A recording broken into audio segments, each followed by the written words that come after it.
안녕하세요. 결혼한 지 3년 만에 자유의 몸이 된 30대 여성입니다. 결혼을 결심했을 당시만 하더라도 제가 이혼녀가 될 줄은 상상도 못했는데, 아무튼 오늘은 익명의 힘을 빌려 제 이야기도 하고 드리고 싶은 당부도 있어서 이렇게 컴퓨터 앞에 앉았습니다. 남편하고는 고등학교 때부터 알고 지냈는데 그렇다고 해서 매사 같이 하는 그런 단짝 친구는 아니었어요. 하지만 고등학교 졸업 후 서로 가까운 대학에 진학하게 되었고, 졸업 후 취직한 직장도 한 동네에 있다 보니 어느샌가 한 달에 두세 번은 꼭 만날 만큼 가까워져 있었죠. 그러다 저희 둘 다 28살이 되던 해 남편이 그냥 친구가 아니라 제 남자친구가 되고 싶다며 저에게 고백을 해왔고 그렇게 연애를 시작했습니다. 사실 대학생 때 반년 정도 연애를 해본 것을 제외하고는 이후로 줄곧 혼자였던지라 연애라는 게 괜히 겁났었는데, 남편하고는 알고 지낸 시간도 길고 하니 왠지 잘할 수 있을 것 같았기도 하고요. 그리고 역시나 제 예상대로 그래도 알고 지낸 세월이 있다 보니 연애하는 동안 크게 부딪힐 일이 없었어요. 주변 사람들이 신기하다고 할 정도로 작은 말다툼조차 해본 적이 없었다니까요. 하지만 솔직히 저는 당시만 해도 연애 자체가 즐거웠지 결혼까지는 생각해 본 적이 없었습니다.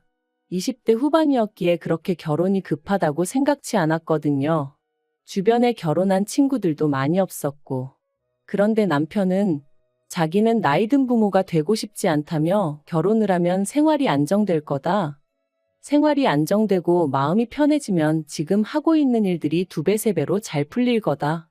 온갖 감언이설로 날이면 날마다 저에게 결혼하자며 졸라대더라고요. 그리고 저는 결국 그런 남편의 말들에 넘어가 버렸습니다.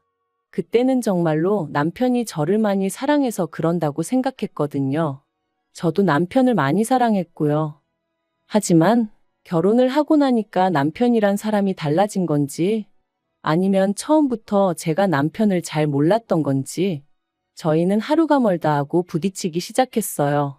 특히나 남편은 전에는 한 번도 그런 내색을 한 적이 없었는데 결혼하고 한 달도 되지 않았을 때부터 회사를 언제까지 다닐 거냐고 묻기 일쑤였죠.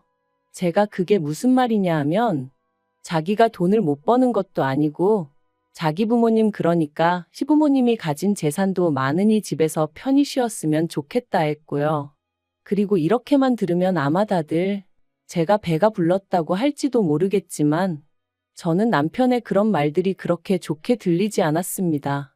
연애 때부터 남편에게 제가 얼마나 제 일을 사랑하는지, 자부심을 갖고 있는지 수도 없이 이야기했었는데 그런 제 생각은 전혀 존중해주지 않고 오로지 마치 제가 돈을 벌기 위해 회사 생활을 한다는 식으로 몰아가는 느낌이었으니까요. 그리고 그뿐만이 아니었습니다. 사실 직장 생활을 하다 보면 어쩔 수 없이 참석해야 하는 자리들 있잖아요. 거래처 미팅이라던가 회식이라던가. 그런데 남편은 제가 그런 자리에 가는 걸 날이 가면 갈수록 더더욱 노골적으로 불쾌해했어요. 그러면서 옆에 누구 있냐? 인증샷을 찍어보내라. 사진 말고 영상으로 남겨라. 심지어 한 번은 제주도 출장이 잡혔는데 난데없이 자기도 친구들하고 제주도에 가기로 했다며 저를 떠본 적도 있었네요. 그리고 그때 처음 남편이 단순히 나를 사랑하는 게 아니라 집착을 하는 건가 그런 의심이 들면서 조금 무섭기도 하고 짜증나고 어이도 없고 그랬죠.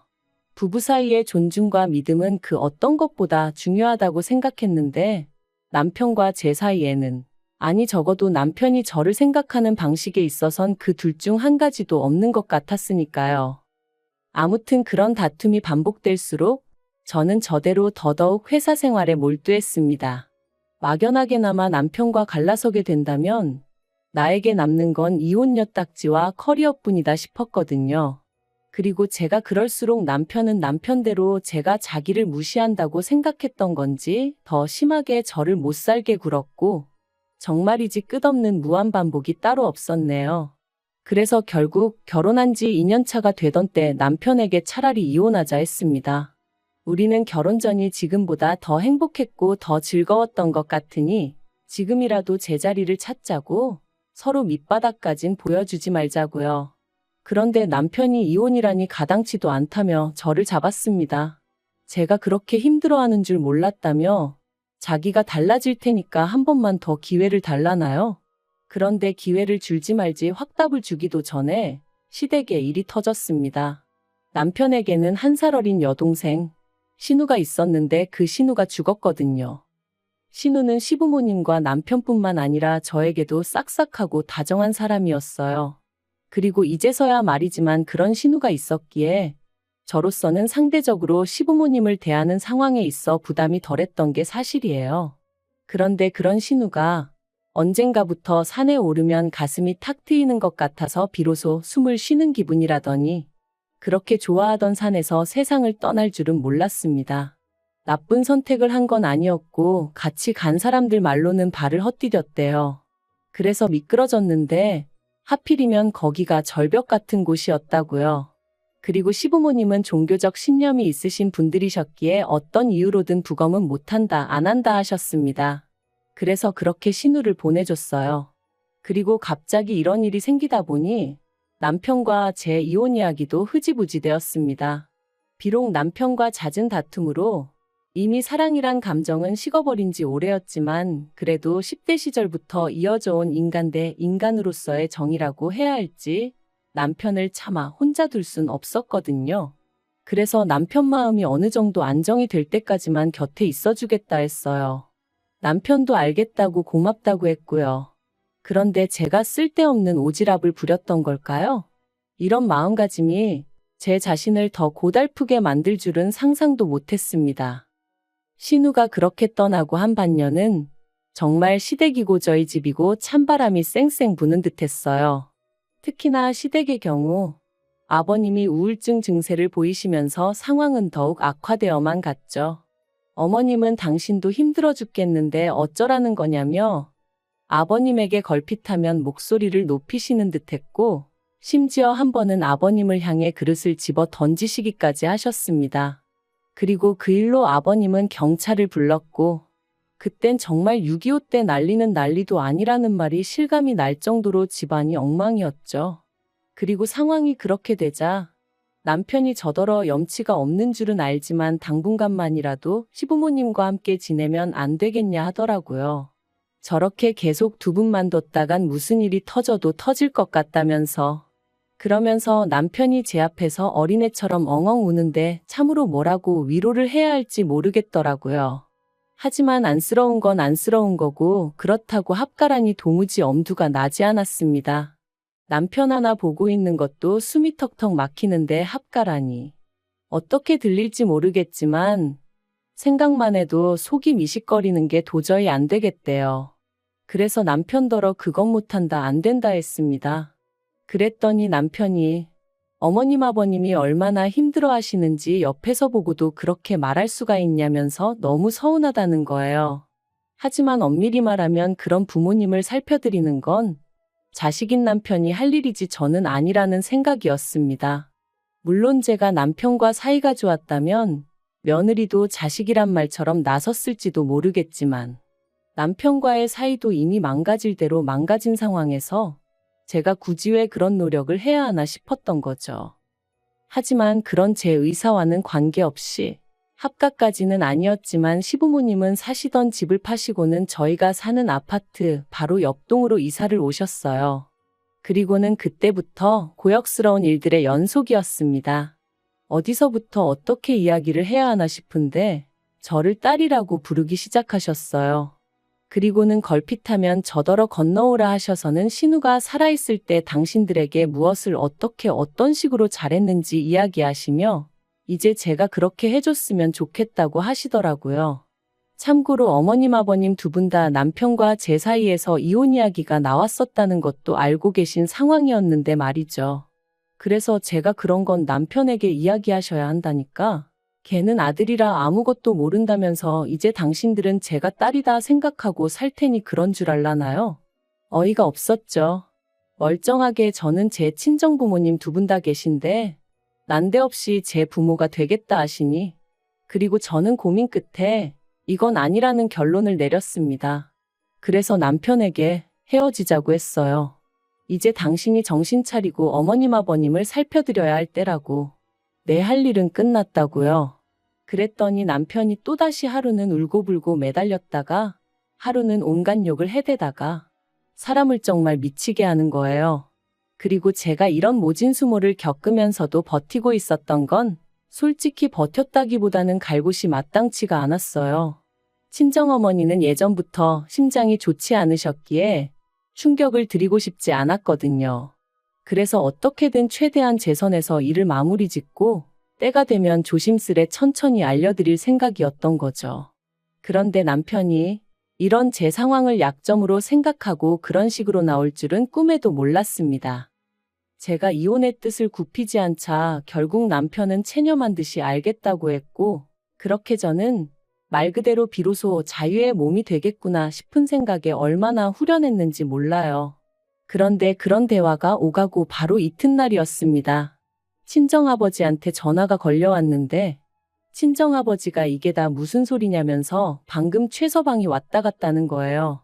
그리고는 너희 이혼하냐? 네가 남자가 생겼다는데 사실이냐 하시는데 정말이지 미치고 환장하겠다는 게 이런 건가 싶대요. 그래서 그럴 리가 있냐 하곤 회사에서 하던 일도 던져두고 그대로 친정으로 향했습니다.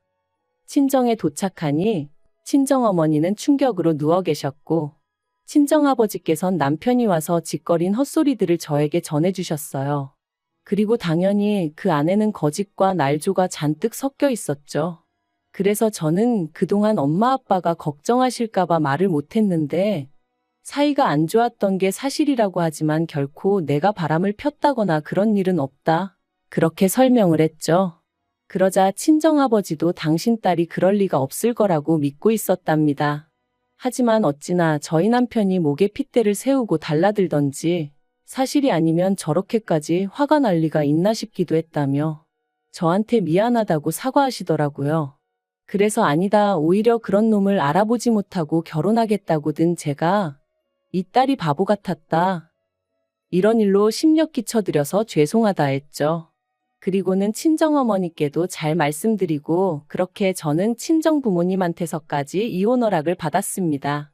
사실 저도 다 큰 성인인데 이혼 허락이라니 써놓고도 좀 그렇긴 한데 솔직히 이혼은 결혼만큼이나 중대사이고 그러니 친정부모님과 한 번쯤은 터놓고 상의를 하고 싶긴 했었거든요.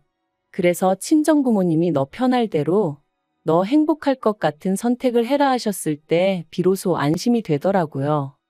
저는 그 길로 다시 집으로 왔고 때마침 남편도 집에 있었습니다. 그래서 남편한테 당신의 우리 집에 가서 행패를 부렸냐니까 저를 째려보면서 한다는 말이 제가 시부모님과 남편이 겪은 아픔을 이해하지 못하는 것 같아서 저도 똑같은 아픔을 느껴보게 해주려고 했다는 거예요. 그 말을 듣는데 순간 온몸에 소름이 돋았습니다. 그러니까 한마디로 친정어머니가 쓰러지셔서 어떻게 되시기를 바랬다는 얘기로밖에 들리지 않았으니까요. 정말이지? 미친 X가 따로 없구나 싶은 게 무섭기까지 해서 더는 단 1분도 한 집에 못 있겠더라고요. 그래서 그 길로 도망치듯 뛰쳐나와 다시 친정으로 향했고 이후로 이혼소송을 시작할 수밖에 없었죠. 그리고 이혼소송의 과정은 쉽지 않았습니다. 솔직히 말하자면 남편이 저를 괴롭혔다는 건 어디까지나 저희 둘만 같이 있을 때 있었던 일들이었기에 입증하기가 쉽지 않았거든요. 그리고 남편은 물리적으로 저를 아프게 한 적은 단 한 번도 없었어요. 늘 비아냥거리고 사람을 떠보고 한마디로 신경을 거슬리게 하는 시기였기에 남들이 알아채긴 어려웠으니까요. 그렇지만 변호사의 도움으로 저는 비록 3년밖에 되지 않는 결혼 생활이었음에도 불구하고 24장의 진술서를 작성해냈고 그렇게 위자료 3천만 원을 받으며 이혼할 수 있었습니다. 그리고 그 과정에서 결코 의도했던 일은 아닙니다만 어머님이 결국 쓰러지셨어요. 어째서인지 지금도 이해할 수 없지만 어머님은 정말로 저를 죽은 신우라고 생각하기로 작정을 하셨던 건지 딸이 부모를 떠날 수는 없는 법이라며 소리소리를 지르시다가 말 그대로 졸도를 하신 거죠. 그리고는 실어증까지 오는 바람에 우울증인 아버님과 실어증에 걸린 어머님을 누가 감당할 수가 있었겠어요? 결국 듣자 하니 남편은 회사를 관두고 시부모님과 살림을 합쳤답니다. 남편 소식을 전한 친구에게 그래서 뭐 해 먹고 산다더냐 물으니 일단은 시부모님 재산이 있으니 그걸로 생활하면서 생각해 보겠다고 하더라 그러대요. 그래서 더는 묻지 않았어요.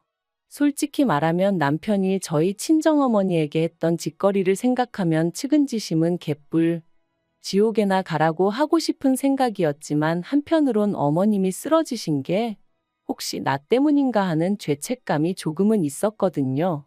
그래서 잘 살아라까진 아니더라도 두 번 다시 너랑 나 마주치지 말자. 너는 너대로 나는 나대로 각자 갈 길 가자 그렇게 마음을 먹게 되었죠. 솔직히 속 시원히 제가 그간 당해온 남편의 괴롭힘에 보기 좋게 한 방을 먹였다거나 그런 건 없어요. 그렇기에 소위 어디 가서 저 잘했다고 할 이야기가 아니라는 것도 압니다. 하지만 그럼에도 불구하고 이렇게 제가 제 이야기를 하는 건 다른 사람을 걱정하고 염려하느라 스스로의 인생을 낭비하지 말라고 말씀드리고 싶었거든요. 스스로의 행복은 오직 자기 자신만이 찾아줄 수 있다는 걸 꼭 기억하셨으면 좋겠습니다.